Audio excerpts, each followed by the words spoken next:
Tasty food by मीनूमध्ये मी मीनाक्षी तुमचं खूप खूप खूप स्वागत करते। आणि आज जी रेसिपी मी तुमच्यासाठी आणली आहे ती आहे नागपूरची प्रसिद्ध पाटवडी रस्सा भाजी। तर चला ही रेसिपी आपण कशी बनवतात ते बघणार आहोत। आणि सुरुवातीला मी इथे घेतले आहे ते म्हणजे 1 वाटी बेसन आणि त्याच वाटीने आपण 1 वाटी पाणी घेणार आहोत। तर हे परफेक्ट मेजरमेंट याचं आहे आणि आता आपण परफेक्ट मेजरमेंटनुसारच सगळ्या गोष्टी करणार आहोत। तर भाजी आपली कुठे बिघडलेली पाहिजे, आपली जी पाटवडी आहे ती पण छान झाली पाहिजे। तर त्यासाठी आपण हा घोळ जो आहे तो व्यवस्थित घोळून घेणार आहोत, म्हणजे यात कुठलीही गाठ राहायला नको। तर आपला घोळ आता साईडला ठेवूया आपण। आणि या भाजीसाठी आणि पाटवडीसाठी आपल्याला 2 मसाले लागणार आहेत। तर रस्सासाठी वेगळा आणि पाटवडीसाठी आणि रस्सासाठी एक लागणार आहे। तर आपण ते दोन्ही मसाले तयार करून घेऊया।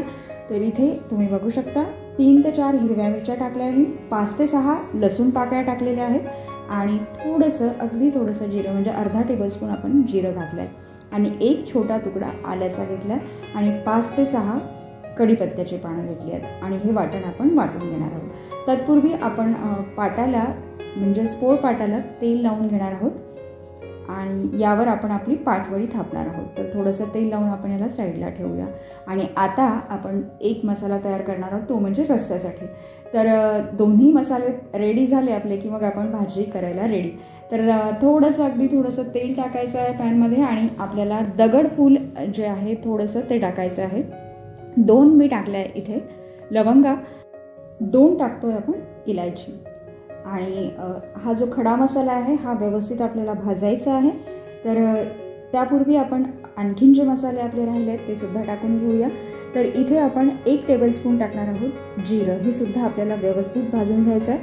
1 टेबलस्पून जर तुमच्याकडे अख्खे धणे असतील तर ते सुद्धा टाकायचे आहेत, पण इथे मी धणेपुडीचा वापर करणार आहे त्यामुळे अख्खे धणे टाकलेले नाही आहे। आणि आता जे मी टाकलं आहे ते टाकले आहेत तीळ, ते 1 टेबलस्पून घेतलं आहे आणि आता हे सगळं व्यवस्थित आपल्याला भाजून घ्यायचं आहे। तर तीळ जे आहेत ते छान तडतडायला लागलेले आहेत। आणि आता आपण घेतलं आहे ते म्हणजे खोबरं। तर सुकं खोबरं घ्यायचं आहे आपल्याला, त्याचे काप करून घेतले आहे मी पतले आणि ते घेतले आहे मी जवळपास अर्धी वाटी, छोटी जी अर्धी वाटी असते त्याने। आणि 1 कांदा कापून घेतला आहे तो सुद्धा मी आता यात टाकून छान व्यवस्थित हे सगळे जे मसाले आहेत ते व्यवस्थित भाजून घेणार आहोत आपण। तुम्ही एक करून सुद्धा भाजू शकता किंवा सोबत सुद्धा भाजू शकता। एक करून भाजलं तरी काहीही हरकत नाही, ते पण मसाले छान भाजले जातात आणि एकत्रित करून भाजले तरीही काही हरकत नाही। थोडीशी कोथिंबीर सुद्धा मी या मसाल्यात वाटून घेणार आहे। आणि मसाला आपल्याला खूप जास्त जळू पण द्यायचा नाही आहे। आणि इथे जे आपली राहिली होती ती म्हणजे थोडीशी कलमी, ती सुद्धा टाकून घेतली आहे आपण मसाल्यात। आणि आता आणखीन आपण या मसाल्याला थोडंसं ब्राऊन होईपर्यंत भाजणार आहोत। खूप जास्त काळा पण नाही, थोडासा ब्राऊन झाला आहे व्यवस्थित आणि तो झालेला सुद्धा आहे। तर आता हा मसाला आपण वाटून घेणार आहोत। तर मिक्सरला वाटून घ्यायचं आहे, थोडंसं पाणी टाकून अगदी बारीक पेस्ट याची वाटायची आहे, म्हणजे आपली भाजी कुठेही चरचर लागणार नाही। रस्सा जो आपण खाऊ तो एक जीव आणि एक संघ असा आपल्याला लागला पाहिजे, त्यामुळे आपल्याला छान बारीक तो मसाला वाटायचा आहे। आता इथे आपण काय करतोय तर इथे अगदी थोडं तेल घेतलं आहे मी, कारण आपण वडी करतोय, जी आपली पाटवडी आहे ती करणार आहोत आपण। आणि जो आपण वाटण वाटलं होतं लसूण हिरवी मिरचीचं ते थोडं घातलं आहे मी आणि जिरं आणि मोहरी थोडी घातली आहे। आणि आता थोडंसं तिखट टाकतो आहे, कारण यात हिरवी मिरची आहे ऑलरेडी, त्यामुळे तिखट थोडं घालायचं आहे आपल्याला। आणि आता थोडंसं मीठसुद्धा घालतो आहे आपण। तर ही जी आपली वडी आहे त्यात भरपूर तेल टाकलं तर आपलं जे बेसन आहे ते सुटं होईल, त्यामुळे तेल कमीच घालायचं आहे आपल्याला। आणि आता इथे अर्धी वाटी आणखीन पाणी घेतलं आहे मी, अर्धीच वाटी घ्यायचं आहे। 1 वाटी आपण बेसन भिजवताना घेतलं होतं घोळ बनवताना आणि अर्धी वाटी आपण यात टाकलं आहे। या पाण्याला उकळ आली की आपण जो घोळ तयार केला होता तो यात घालून घेणार आहोत आणि सतत आता याला ढवळत राहायचं आहे आपल्याला।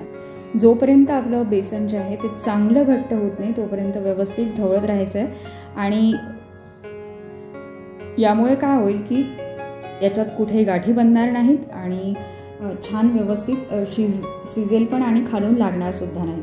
तर जोपर्यंत थोडं घट्ट होत नाही तोपर्यंत आपल्याला याला चम्मच फिरवत राहावा लागेल आणि व्यवस्थित चम्मच फिरवत फिरवत आपल्याला याला घट्ट करावं लागेल. तर आता हे चांगलं व्यवस्थित घट्ट झालेलं आहे आणि आता त्यावर थोडं झाकण ठेवून आणखीन त्याला छान शिजू देऊया आपण. आणि थोडं शिजलं की मग आपण याला काढून घेणार आहोत. तर आपलं छान शिजलेलं आहे बेसन जे आहे ते. आणि आता आपण ते थापणार आहोत. तर गरम गरमच आपल्याला यावर टाकायचं आहे आणि थोडासा ओला हात घेऊन आपण याला थापून घ्यायचं आहे. तर यापेक्षाही घट्ट तुमचं झालं तरी चालेल. हे थोडं आपलं जे आहे मिश्रण हे आत्ता आपल्याला वाटत आहे की पातळ झालं आहे, पण हे गरम असल्यामुळे थोडंसं आहे. थंड झालं की हे घट्ट होऊन येतं, त्यामुळे घाबरण्याची कुठलीही गरज नाही. आणि थोडासा पाण्याचा हात घेतला की ही छान वडी थापल्या जाते. आणि जेव्हा आपण वड्या कापतो तेव्हा अगदी व्यवस्थित कडक अशा वड्या याच्या होतात. तर गरम असताना थोडंसं आपल्याला वाटतं की हे नरम झालेलं आहे की काय. तर आता हे छान अशा यावर कोथिंबीर टाकून घेऊया आपण.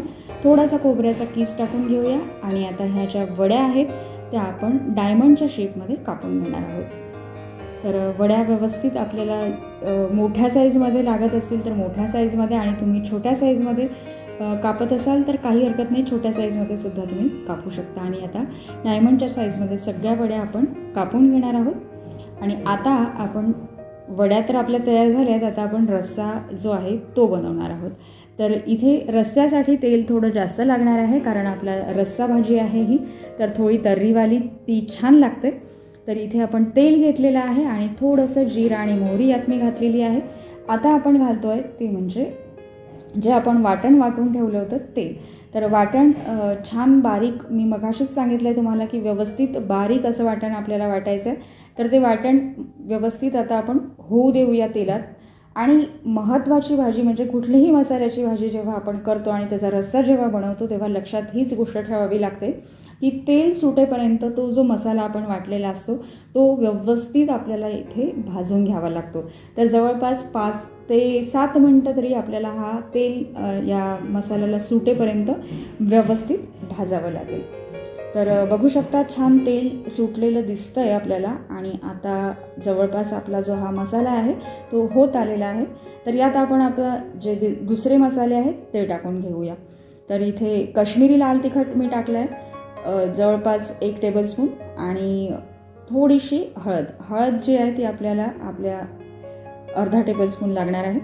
आणि व्यवस्थित मिक्स करून घेऊया. खूप जास्त तुम्हाला तिखट खाण्याची सवय असेल तर तुम्ही दुसरं लाल तिखटसुद्धा यात टाकू शकता, पण मी इथे काश्मीरी तिखटाचाच वापर केला आहे आणि रंग छान येतो भाजीला. आणि थोडासा आपल्याला गरम मसालासुद्धा टाकायचा आहे, तर तो सुद्धा आपण टाकून घेऊया. अगदी छोट्या चमचाभर किंवा अर्धा चमचा टाकला तरी चालेल, कारण आपला जो वाटण आहे ते सुद्धा मसाल्याचंच आहे. तर थोडासा एक फ्लेवर यायला आणि एक छान सुगंध यायला आपण थोडासा मसाला यात घातला आहे. आणि आता आपण टाकणार आहोत यात गरम पाणी. जेव्हा केव्हा मसाल्याची भाजी कराल तेव्हा मसाला जेव्हा आपण भाजतो आणि त्यानंतर जेव्हा पाणी टाकण्याची वेळ येते तेव्हा लक्षात ठेवायचं आहे की आपल्याला कधीही गरम पाणीच घालायचं आहे. यामुळे एक छान तर्रीसुद्धा भाजीला येते आणि भाजीची चवसुद्धा चांगली लागते. तर थोडंसं चवीपुरतं मीठ टाकून घेऊया आणि आता या रस्स्याला छान आपण उकड येऊ देऊया. तर उकड आल्यानंतर जवळपास थोडंसं आपण त्यावर झाकण ठेवूया, म्हणजे व्यवस्थित याला छान हा जो रस्सा आहे तो व्यवस्थित होऊन येईल. तर झाकण ठेवून झालं आहे आपलं आणि आता काढून घेऊया आपण. तर व्यवस्थित आपल्या भाजीला तर्रीसुद्धा छान आलेली आहे. थोडीशी कोथिंबीर टाकूया आणि आपली जी रस्सा आहे भाजीचा तो तयार झालेला आहे. तर बघू शकता पाटवडीसुद्धा रेडी झालेली आहे आणि रस्सासुद्धा रेडी झाला आहे. रेसिपी कशी वाटली तर ते मला नक्की कळवा. आवडल्यास लाईक, शेअर आणि कमेंट करायला विसरू नका.